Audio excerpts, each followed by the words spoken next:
afternoon, ladies and gentlemen. Welcome to the first recording of La Vida Podcast. We are right now in downtown LA, Olympic at Figueroa, back in the hood. It's been the back of my head for a couple of years. I've just been lagging it, to be honest with you, to bring it back to life. And now we are here today. So we're trying to bring and interview your next door neighbor, your grandpa, or somebody that eventually has been through hard times in life, you know what I mean? Somebody that has made mistakes, is being incarcerated, but yet has come out from that negativity and has rise and been positive. That probably owns business, you know, created something good out of themselves, you know what I mean? Without the past, you know, it doesn't make us who we are today. We have to embrace that. And at the end of the day, I feel that that's the idea of this podcast, just showing that, yes, we have made mistakes, we have created something of our lives, but it has created something positive. Just picture having a volcano, right? When a volcano erupts, you know, it destroys everything. It has so much violence that eventually destroys everything around the surroundings. Yet, once the volcano stops and you see the lava that is fully dry, you know, you see a flower, a tree coming out of the chaos. So the idea of the podcast, it will be something like that, you know what I mean? An individual that has done so much negativity of his life, yet has created something positive out of it, you know, that he has the privilege of being outside, you know, creating their own business, like I said from the get-go, have done something positive at the end of the day, and this is what we want to do. So please like, subscribe, share, and let everybody know out there that we want to do something positive.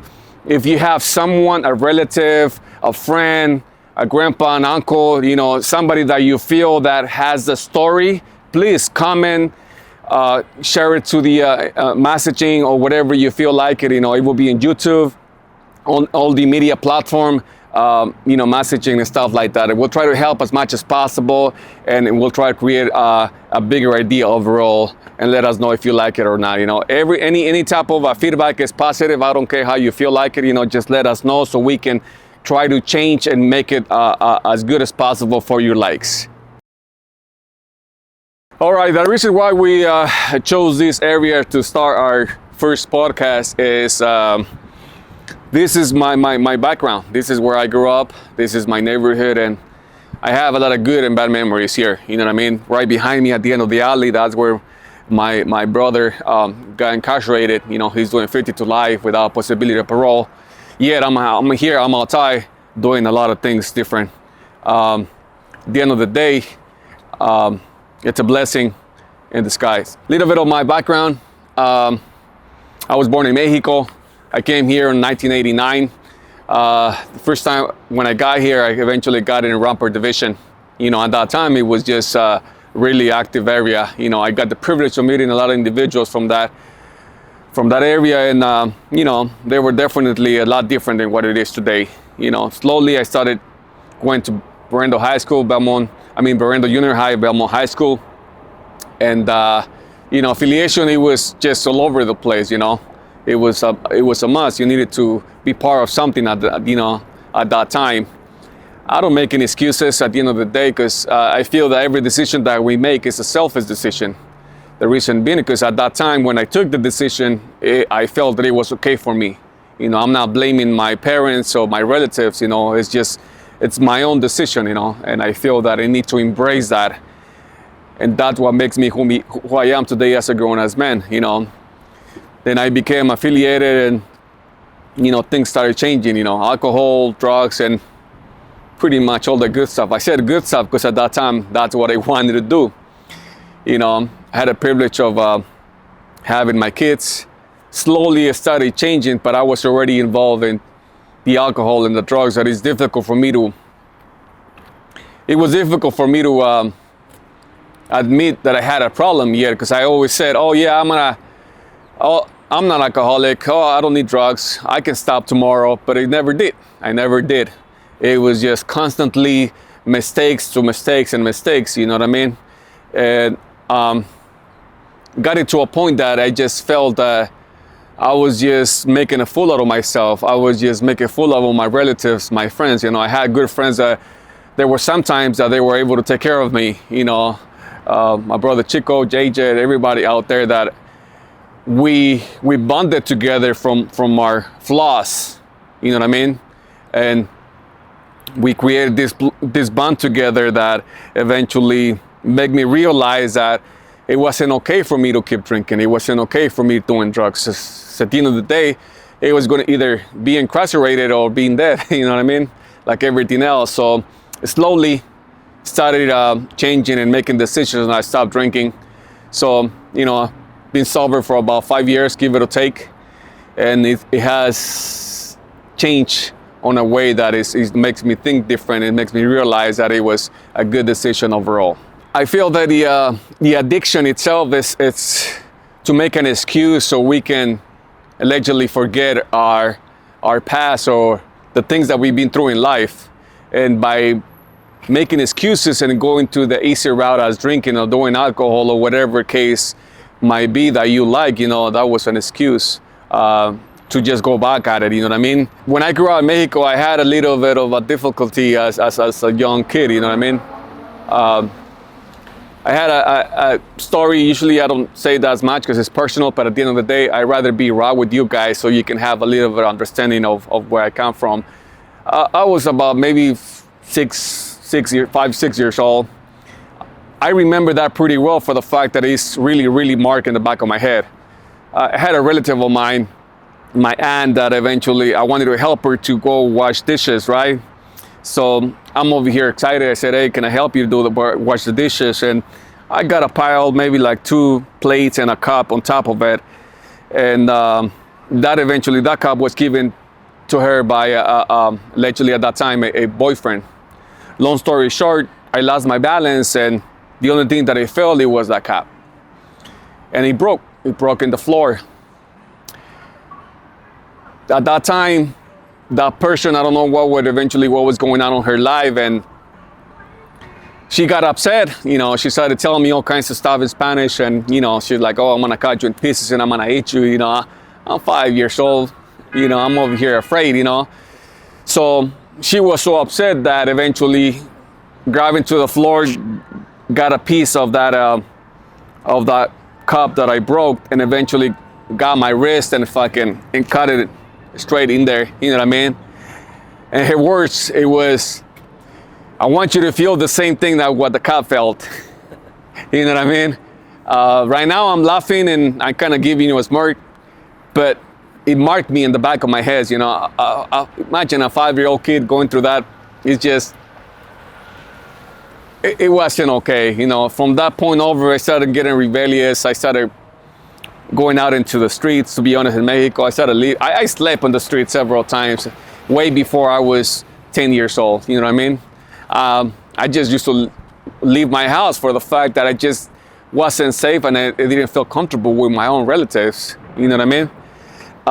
Yet it made me realize of how the actual streets work and make me a little bit of street smart, you know, at that age. So slowly, I started eventually hiding and not expressing myself, because we grew up, everybody says, oh, men don't cry, men shouldn't be expressing themselves, that is weak. You know, that was my mentality when I was 20, and I felt that if I expressed myself, people would use that against me, you know what I mean? And I was like, fuck that. I wanted to just be one of the toughest motherfuckers and just do all kinds of stuff with no remorse. And I just used that anger within me just to go at it, you know what I mean? But slowly, I started getting incidents that make me realize and wake up that that wasn't the way. That was not the way for me to keep going in life and eventually show that to my son, show that to my daughter. You know, at one point I needed to break the chain. That part, I'm a really stubborn individual. I just didn't want my son or my daughter said to me in my face, hey, I'm doing it because I saw you doing it.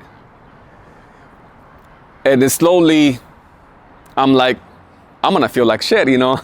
I'm not gonna be able to tell my kids, hey, stop doing that, because they're gonna tell me that, and what am I gonna say? You know what I mean?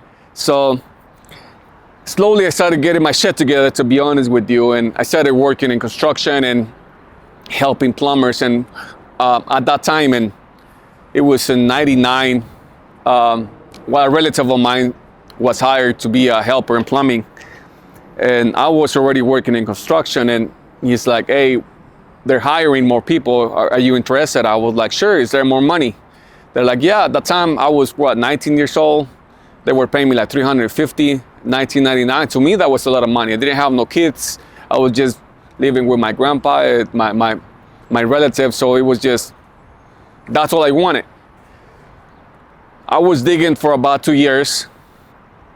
And then at the second year, the individual that was in charge, the foreman in the company, says, Ivan, like the way that you work, we'd like to learn to do plumbing. And I was like, sure, let's do it. Is there more money?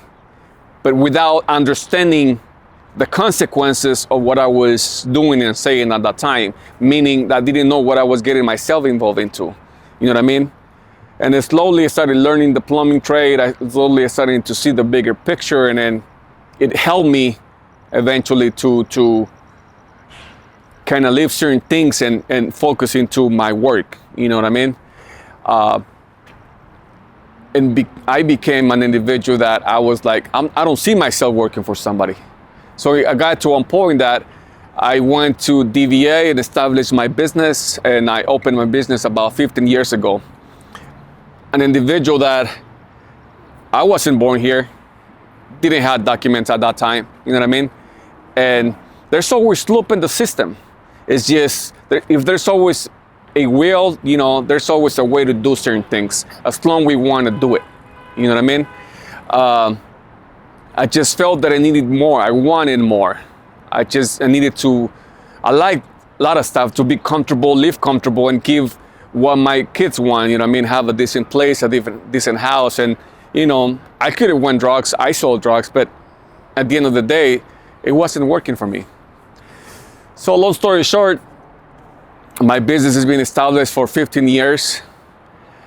I have become a different individual overall from my past. I don't deny anything, because at the end of the day, that whatever I went through, that's who I am today as a man. I embrace it, you know?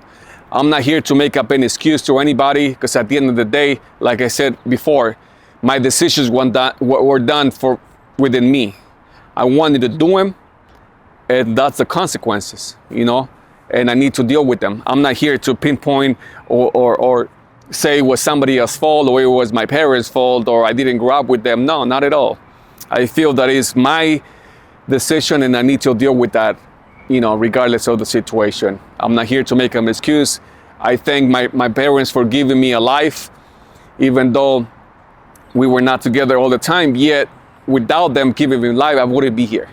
That's a little bit of this idea that we want to bring to life.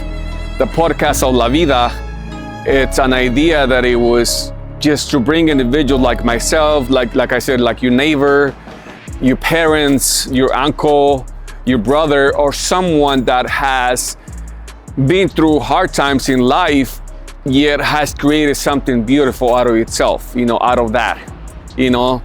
An example, like I put it, like the volcano, you know, when a volcano erupts, it creates so much energy and so much chaos, you know, destroys everything on its way.